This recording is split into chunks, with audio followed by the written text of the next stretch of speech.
ரெண்டு அசட்லையும். இல்லை இதில் வந்து திரு குபேந்திரன் சொல்கிற அம்சங்களில் காவல்துறை எப்படி நடந்திருக்கிறது அப்படிங்கிறதுல வந்துட்டு, ஆனால் அந்த யார் அந்த சாருங்கிறதுல எனக்கும் அதில் வந்து அப்படி ஒருத்தர் இருப்பதாக தெரியவில்லை அப்படின்னு அவர் விசாரணை ப்ளஸ் அவருடைய அனுபவத்திலேருந்து சொல்கிறாரு. ஆனால் அந்த கேள்வி இன்னும் ஜஸ்டிஃபைபிளாக இருக்குன்னு நீங்கள் நினைக்கிறீங்களா? அது வேணும்னு இல்லை, அதை அண்ணன் குபேந்திரன் அவர்களாகட்டும் அண்ணன் வன்னியரசு அவர்களாகட்டும் இவங்க ரெண்டு பேருமே சொல்லும்போது என்ன சொல்கிறாங்கன்னா, அந்த யார் அப்படிங்கிறதுல குபேந்திரன் அவர்கள் வந்து எனக்கு வேற யார் இருக்கிறாங்கன்னு நம்பிக்கை இல்லை, ஆனாலும் கூட யாராவது இருந்தால் தெரிய வரும். ஆமாம், அதே தான் வன்னியரசன் சொல்றாரு, யாராவது இருந்தால் தெரிய வரும். யாராவது இருக்கிறார்களா, இருந்தால் தெரியப்படுத்த வேண்டும் என்பதற்காகத்தான் நாங்கள் போராடுகிறோம். இதுல என்ன என்டர்டெயின்மெண்ட் எனக்கு புரியல. ஏன்னா நீங்க வந்து இன்னும் உங்களாலையும் உறுதிப்படுத்த முடியல, உங்களாலையும் உறுதிப்படுத்த முடியாத ஒரு விஷயத்தை, அந்த வன்னியரசு அவர்களால் உறுதிப்படுத்த முடியாத விஷயத்தை கமிஷனர் 2 நாளைக்கு முன்னாடியே உறுதிப்படுத்திட்டார். இன்னொரு ஆள் இல்லை என்றே அவர் சொல்லிவிட்டார். அப்புறம் அதே மாதிரி அண்ணன் குபேந்திரன் அவர்கள் குறிப்பிடுகிற போது நிறைய விஷயங்கள்ல போலீஸ் ஆஃபீஸர்ஸ் வந்து பிரஸ் மீட் கொடுத்துருக்காங்க, அது யாரும் மறுக்கல.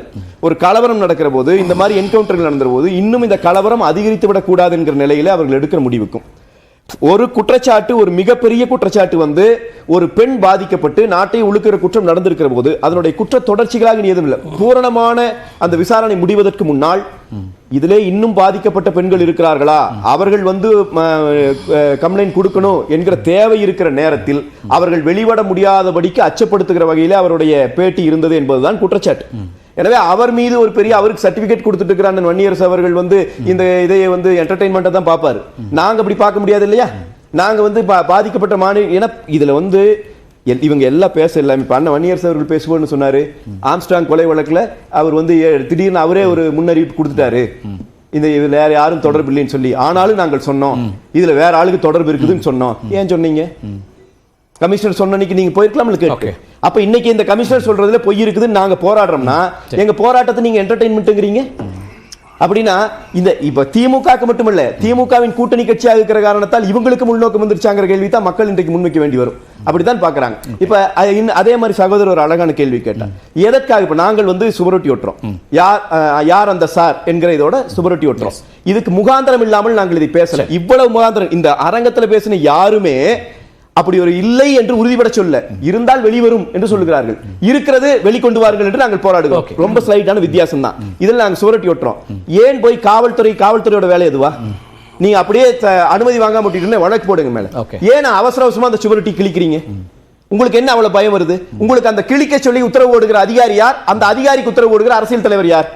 ஏன் இந்த பிரச்சனையில இப்ப வரைக்கும் முதலமைச்சர், துணை முதலமைச்சர், அந்த குற்றவாளியோடு குற்றம் சாட்டப்பட்டிருக்கிறவனோடு புகைப்படத்தில் இருக்கிற அமைச்சர் யாருமே வாய் திறந்து விளக்கம் கொடுக்கல? எல்லாத்துக்கும் நீங்க விளக்கம் கொடுப்பீங்களே, இதுல கொடுக்கல என்றால் இந்த அரங்கத்தில் இருக்கிற எல்லாருடைய கருத்தும் ஒரே கருத்தாகத்தான் இருக்கிறது. அது இன்னும் நிறைவடையவில்லை.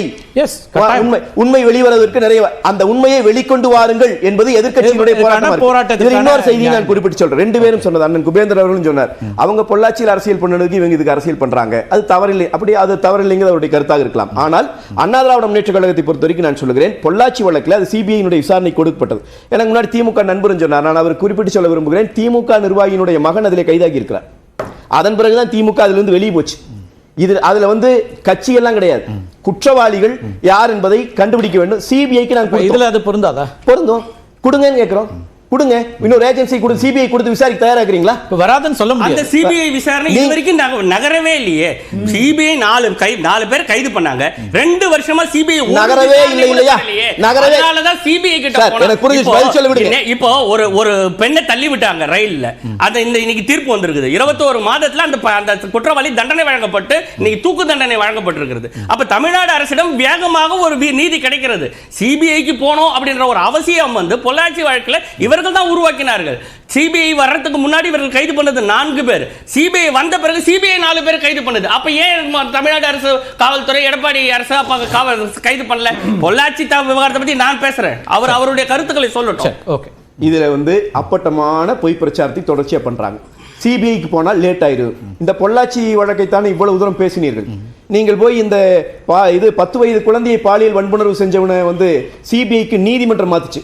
கேஸ் உங்க தமிழ்நாடு போலீஸ் நீங்க ஸ்டாலினுடைய போலீஸ் விசாரிச்சு அதுல உண்மை வராதுன்னு சொல்லி நீதிமன்றத்துக்கு நாங்க மாத்தல, உயர் நீதிமன்றம் மாத்துச்சு. உச்ச நீதிமன்றத்துல போய் கெஞ்சினீங்க சிபிஐ வேண்டாம் தமிழ்நாடு அரசு நாங்களே வச்சு பாத்துக்கிறோம். நான் கேட்கிறேன், இதுக்கு நீங்க வழக்குக்கு போனீங்கல்ல, இந்த பொள்ளாச்சி பாலியல் குற்ற வழக்கை சிபிஐ விரைவாக முடிக்க வேண்டும்னு 4 வருஷம் ஆச்சு நீங்க ஆட்சிக்கு வந்து நீதிமன்றத்துக்கு போயிருக்கீங்களா?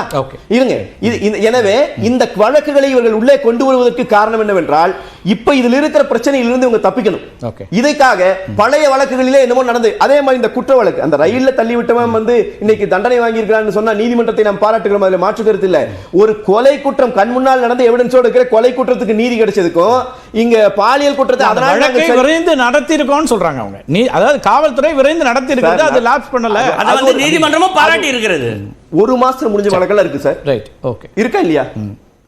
இதுலயே நம்ம அதான் சொல்றோம், விரைந்து ஒரு எல்லா வழக்குல இது எதுக்கு சொல்றோம்னு கேக்குறீங்க. இதை அதை எங்க கொண்டு வைப்பீங்க? எனவே இருங்க சார், ஒரே நிமிஷம் முடிச்சார் சார்.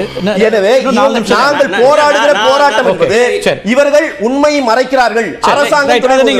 எனவே யார் அந்த சார் என்கிற உண்மை வெளிவர வேண்டும் போராடுறோம். இதுல என்டர்டெயின்மென்ட்க்கு எதுவும் இல்லை. ரைட், திரு குபேந்திரன், இது உண்மையை பேச வேண்டும் கேட்கிறோம்.